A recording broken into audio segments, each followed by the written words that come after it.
Welcome to Drysen Learns Things. Drysen Learns Things? That was a terrible introduction. I'm Drysen, and today I'm talking to Stacey Jaeger. Jaeger. All right, I'm going to get it right here. Stacey Jaeger, and we're talking about a go-to-market campaign you worked on at FlexTrades. Hello. Hi. Tell me a little Happy bit to be about. here. Yeah, glad to have you. So I'm a little curious because I've never been involved in a go-to-market campaign. So let's start at the bone basics. What is it? So, go to market can often be thought of bigger than campaigns, even. Go to market is something where you really can plan to be transformational with your strategy for any type of campaign, a project, a product launch, frankly, anything. And anything that requires more than one team to be successful, go to market is the way to go. And there's so many different ways that that can look depending on the company itself. But the framework itself is really defining who makes sense to include into the go to market team and what is it that we're trying to achieve together. Is it where we have an audience that combines us into one team? Is it a goal or a result we're trying to achieve? And together we can collaborate, think of the strategy, think of the approach, think about what every team needs to do in order for this to be successful, and have that plan that comes together. So there's a lot Yeah. of different touch points that go together in a go-to-market campaign.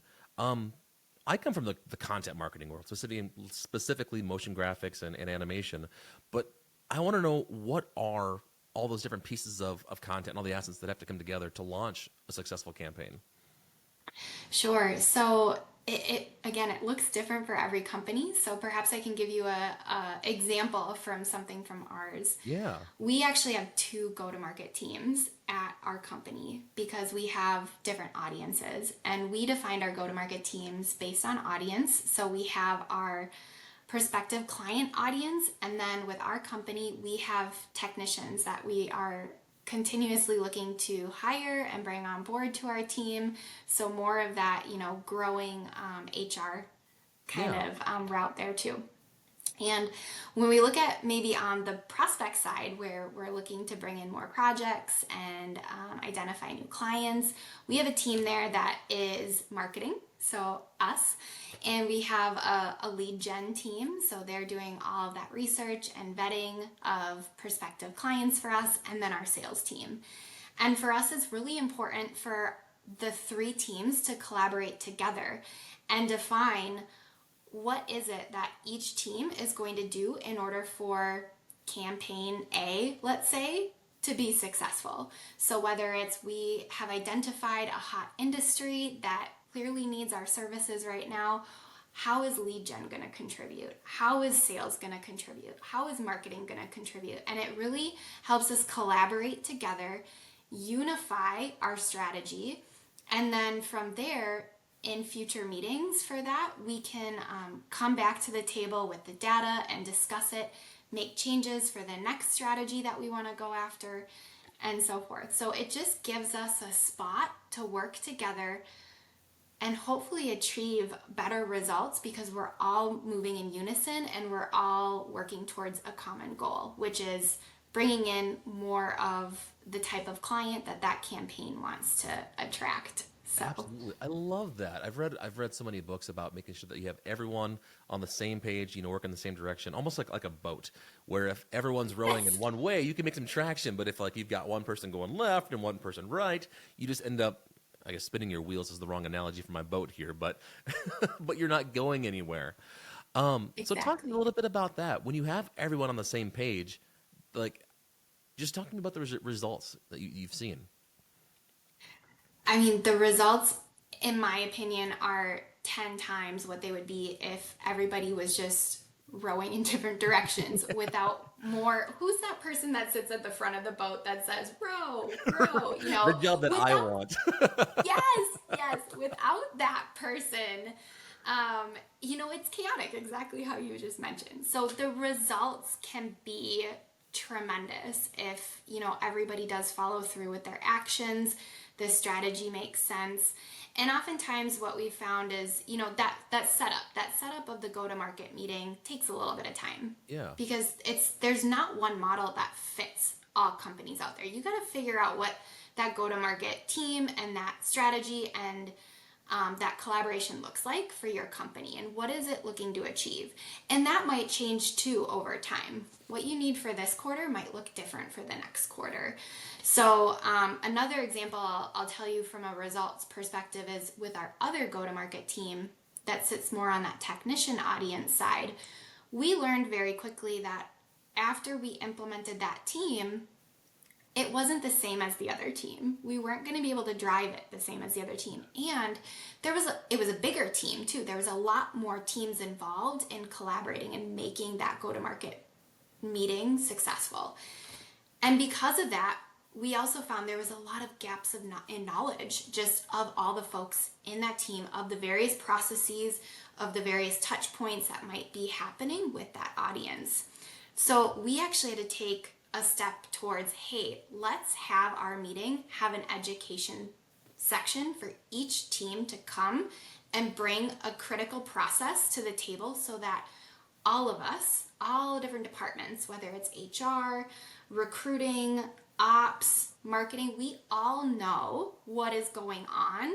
So then we can look at what are the opportunities, what are the challenges, and where do we want to go from here.